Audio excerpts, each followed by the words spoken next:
La Pologne, par exemple, vient d'ouvrir une enquête pour savoir si Epstein était un agent russe ou bien un homme d'affaires manipulé par les services russes. Dans les 3,5 millions de documents qui ont été rendus publics par le ministère américain de la Justice, le mot Russie apparaît 10 000 fois.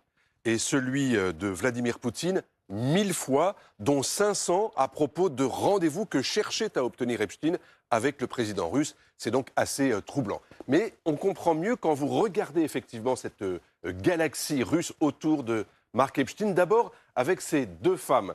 La première, Svetlana Poidova, a été mannequin, recrutée notamment par le fameux Brunel français dans son agence, mais aussi elle est devenue plus tard son assistante dans son entreprise de gestion de patrimoine à New York, en provenance directe de Moscou. La deuxième, Maria Drokova, ex-animatrice des mouvements de jeunesse de Poutine, qui est devenue l'attachée de presse personnelle de Epstein. Ça fait beaucoup quand on pense qu'avec Vitaly Tchourkine, l'ancien ambassadeur russe aux Nations Unies, Epstein a entretenu des relations extrêmement fréquentes, régulières et longues, au point qu'il a essayé de faire comprendre à travers Tchourkine qui était vraiment Donald Trump auprès de ses interlocuteurs russes.